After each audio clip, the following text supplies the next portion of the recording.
कि जिस तरीके से शेख खलील साहब का गरीबों के साथ हमदर्दी थी, लेना देना था, मदरसा और मस्जिद के अंदर जो काम किया करते थे, जो वो काम करते थे, इंशाअल्लाह हमारा पूरा परिवार उनके कामों को आगे बढ़ाएगा। ये बात का फैसला हमारे अपने परिवार के अंदर हुआ है। इंतकाल के बाद शेख खलील साहब को मालेगांव भी नहीं लाए। जो मेरी मालूमात है कि हाईवे के इस जानिब जश्न मनाया गया, पार्टी मनाई गई और खुशी मनाई गई। ये आपके कभी सुख दुख में नहीं आएंगे, या आपके अच्छे बुरे कामों में नहीं आएंगे, लेकिन इलेक्शन आएगा, आपसे वोट ली जाएगी और बाद में जाकर दूसरे ही दिन आपकी ओर को बेच दिया जाएगा। फिर आपको गुलाम बनाने का काम इस गुरुवार वार्ड में होगा। औरंगाबाद का नाम बदल दिया गया, उस्मानाबाद का नाम बदल दिया गया। ये फितना जो आया नाम बदलने का, ये फितना किसने रखे गया ये बता दो मुझे। औरंगाबाद के अंदर अकबरुद्दीन अवैसी आया, हम भी दरगाह पर जाते, हम भी मजारों पर जाते, लेकिन हम फोटो नहीं खिंचाते।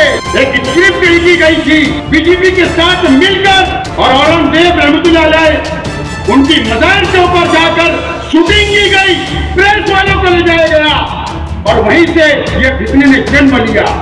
उसके बाद भारतीय जनता पार्टी और ये सब शिवसेना के लोग सामने आए और मुखालफत की, और यही वजह है कि अगर मैं मुकम्मत करता हूँ शिवसेना वालों की कि जो औरंगाबाद का नाम तब्दील किया गया, लेकिन ये दोनों भाइयों ने, असदुद्दीन अवैसी और अकबरुद्दीन अवैसी ने, इन्होंने हिंदुस्तान के मुसलमानों को सत्यानाश करके रखा है, बर्बाद करने के ऊपर तुले हुए हैं।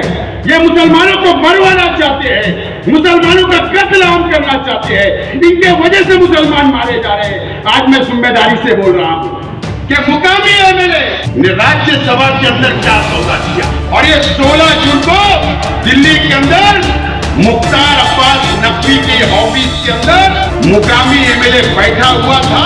फोन आया कहां से, दिल्ली कहां से फोन गया? सागर बंगला जो कल और आज बहुत मीडिया में चल रहा है, मलबार हिल के ऊपर मुंबई से, वहां से फोन गया कि इनकी हज की फाइल मंजूर कर दो।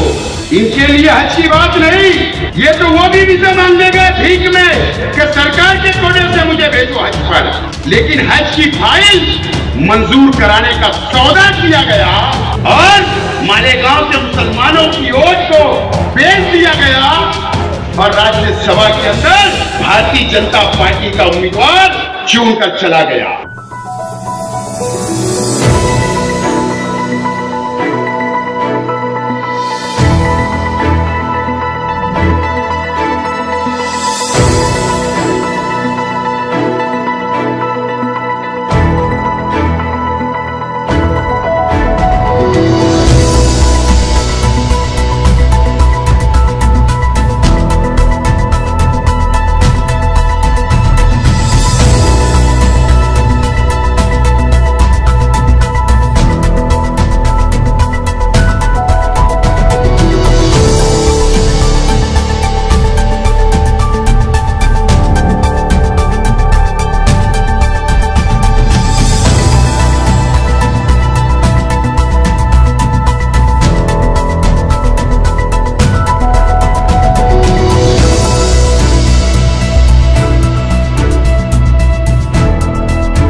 कि जिस तरीके से शेख खलील साहब का गरीबों के साथ हमदर्दी थी, लेना देना था, मदरसा और मस्जिद के अंदर जो काम किया करते थे, जो वो काम करते थे इंशाअल्लाह हमारा पूरा परिवार उनके कामों को आगे बढ़ाएगा।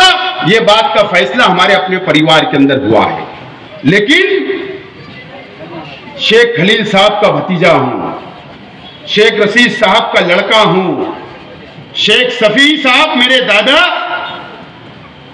मैं उनका पोतरा हूं, और अनेक मेरे परिवार के लोग, अनेक मेरे भाई, मेरे चाचा के लड़के, हमारे परिवार और शेख रशीद साहब की सरपरस्ती के अंदर, आज शेख रशीद साहब की मौजूदगी के अंदर मैं तमाम ही मेरे कार्यकर्ताओं को और गरीब भाइयों को मैं ये वादा करता हूं, किसी से डरने की जरूरत नहीं है।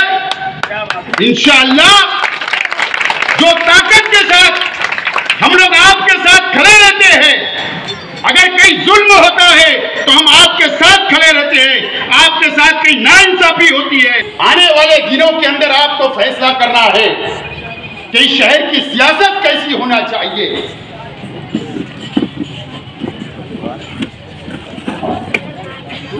मैं आज आप लोगों से वादा लेने के लिए खड़ा हुआ हूं।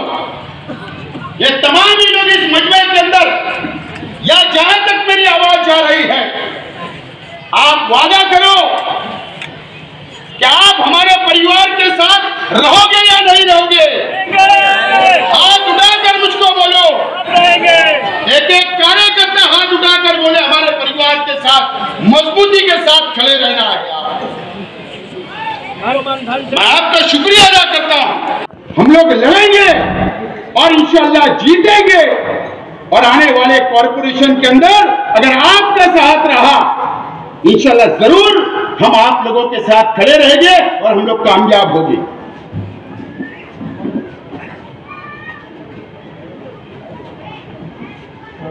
शेख रशीद साहब जब से सियासत के अंदर आए,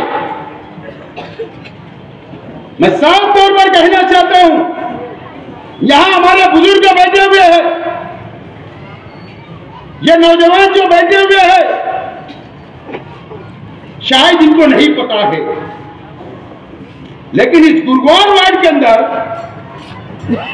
या इस शहर के अंदर जो गरीब है, जो मजदूर है, जो छोटा मोटा व्यापार करने वाला है, मैं जिम्मेदारी से बोलता हूं, शेख रशीद साहब अमली सियासत के अंदर, शहरी सियासत के अंदर उन्होंने कदम रखा तो आप आजाद हुए, नहीं तो आपको गुलाम बना के रखने का काम इस शहर के अंदर सियासत की गई और आपको गुलाम बनाकर रखा गया कई वर्षों तक।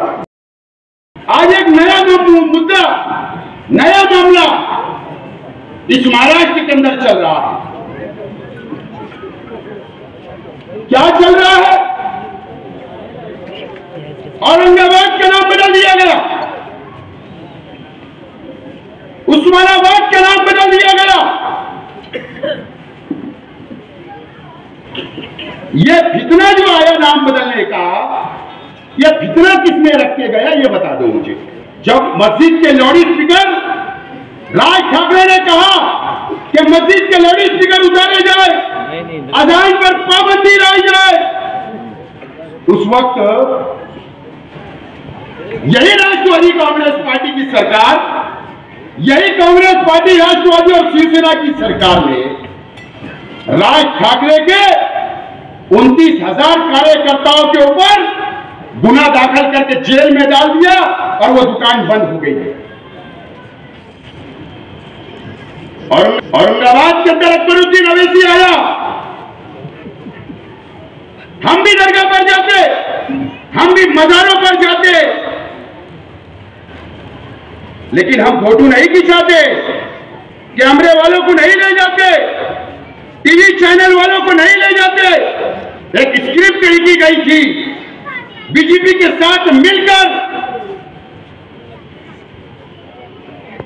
और औरंगजेब रहमतुल्लाह अलैह उनकी मजार के ऊपर जाकर शूटिंग की गई, प्रेस वालों को ले जाया गया और वहीं से यह फितने ने जन्म लिया।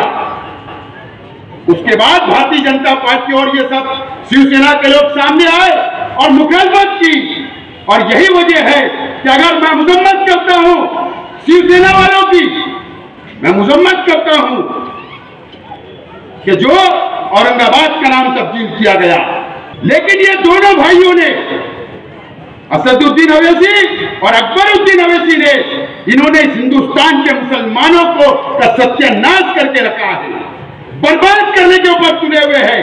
ये मुसलमानों को मरवाना चाहते हैं, मुसलमानों का कत्ल आम करना चाहते हैं। इनके वजह से मुसलमान मारे जा रहे हैं। आज मैं जिम्मेदारी से बोल रहा हूं, अगर आने वाले दिनों के अंदर ये दो भाई खलीफा को, ये इमाम वालों को, ये पार्सल मालेगांव में कारपोरेशन के चुनाव में आएगा, ये पार्सल को वापस भेजने का काम आप लोगों पर, शहर के आवाम को करना है और इस हिंदुस्तान के मुसलमानों को और हिंदू भाइयों को ये मैसेज देना है कि हम इस हिंदुस्तान के साथ है। कि मैंने क्योंकि उन्वान दिया था कि मुकामी एमएलए ने राज्यसभा के अंदर क्या सौदा किया, इसलिए मुझे बोलना पड़ रहा है, वक्त कम है। 16 जून की बात बोल रहा हूं, लिख लो। 16 जून को 4 बजे से 6 बजे तक ये दिल्ली में कौन से मिनिस्टर के पास बैठे हुए थे। 20 जून को राज्यसभा की वोटिंग थी, और ये 16 जून को दिल्ली के अंदर मुख्तार अब्बास नकवी के ऑफिस के अंदर मुकामी एमएलए बैठा हुआ था। और ये फोन आया कहां से, दिल्ली कहां से फोन गया? सागर बंगला जो कल और आज बहुत मीडिया में चल रहा है, मलबार हिल के ऊपर मुंबई में, वहां से फोन गया कि इनकी हज की फाइल मंजूर कर दो। इनके लिए हज की बात नहीं, ये तो वो भी वीजा मांगने गए भीख में कि सरकार के कोने से मुझे भेजो हज पर, लेकिन हज की फाइल मंजूर कराने का सौदा किया गया और मालेगांव के मुसलमानों की वोट को बेच दिया गया और राज्यसभा के अंदर भारतीय जनता पार्टी का उम्मीदवार चुनकर चला गया। मैं आज बुनकर भाइयों से पूछना चाहता हूं, मुझे गौठान के अंदर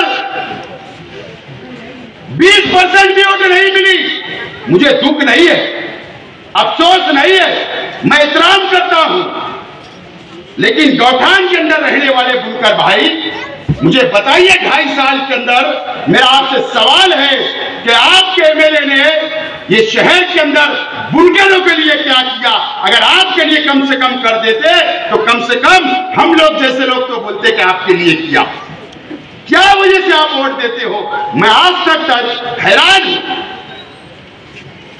आपको भी समझना पड़ेगा, न तो हुकूमतें बदल रही, ऐसे शख्स अगर बैठेगा तो इस शहर की सरहद पर बात होगी, इसके जिम्मेदार भी आप लोग होंगे, क्योंकि आपका फैसला अच्छा नहीं होता।